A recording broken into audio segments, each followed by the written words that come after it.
Last Airbender is property of Paramount Pictures. This is a fan-made movie review. Please support the official release. YouTube, Jufu here, doing my first and last movie review on my new laptop. And yeah, last night I saw the new movie, The Last Airbender.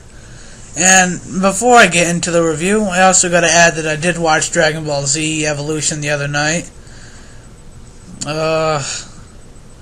And here's what I gotta say. The Last Airbender gave Dragon Ball Evolution its own ass, kicked the shit out of it, lit it on fire, stabbed it 50 times, and threw it out the window. And that window was 10 stories high.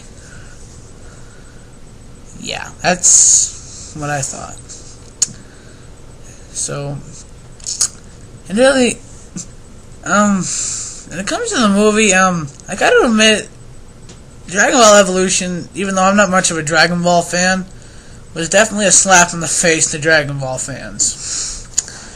And, Last Airbender at least had the decency to at least be faithful to the show, with locations and time period took place, and, yeah. But at least, Dragon Ball Evolution, I can't even see how that was even Dragon Ball. That was balls. Well, that's Hollywood.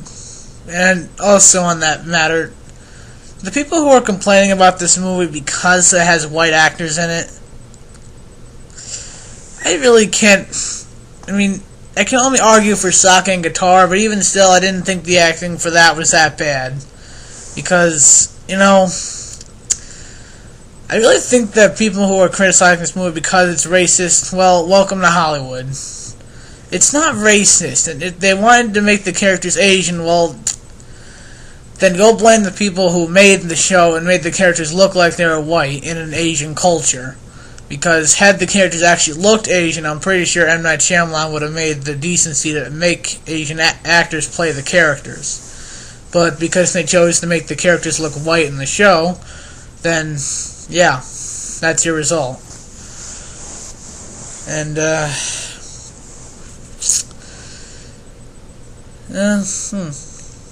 definitely want to say that about the movie, because it's got a lot of differences between that and the first season of the show, but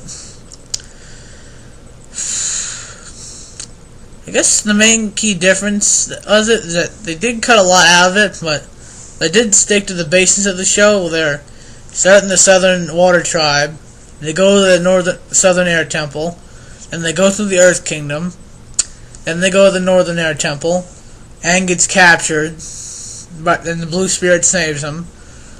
Then they go to the Northern Water Tribe, he learns waterbending, and Zhao attacks the Water Tribe, and he gets killed in the end, and Aang destroys the Fire Nation fleet.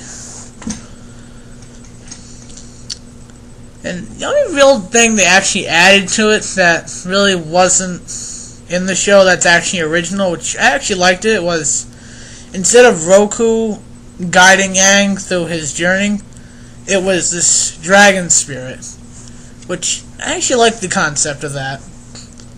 It made sense too. But even so, I feel like the dragon spirit was just kind of Roku's incarnation. It's just kind of like Roku's dragon animal thing.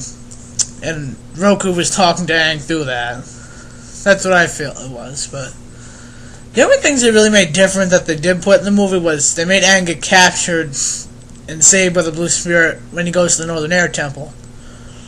And that was really the only big significant difference from the show that they did put in the movie. But anyway, unlike contrary to the reviews, which said the movie was absolutely horrible and it only deserves like not even 1 star, I have to give the movie an 8.5 out of 10. Yeah, 8.5 out of 10 stars. And well, I think really the reviews to the movie are bad because critics today don't know how to appreciate fantasy movies anymore. Because they're just thinking, oh, we've seen it all, we just want the gory movies now. And what I don't get is they'll give these stupid-ass comedy movies good reviews, but then when it comes to a good action movie Like Clash of the Titans, they'll give that horrible reviews. But, you know, I'm not going to argue. I mean, critics today can be critics. And also, I think another thing is, critics just don't like M. Night Shyamalan. Because James Cameron makes a fantasy movie, or Steven Spielberg does, and that gets critically praised. On the other hand, anybody else makes a fantasy movie, it gets panned by critics. Well, I guess that's Hollywood. So yeah, I had to give this movie an 8.5 out of 10 stars. I thought it was really good. I'd recommend seeing it in 2D, not in 3D. The 3D, I read a review that was just a gimmick, and I listened to it. And that movie's better without the 2D. Because it's just a gimmick to charge more money, and it's not worth it. But, yeah. Rate, comment, subscribe, thumbs up, thumbs down. This is my last movie review. Have a wonderful day, everybody. Bye.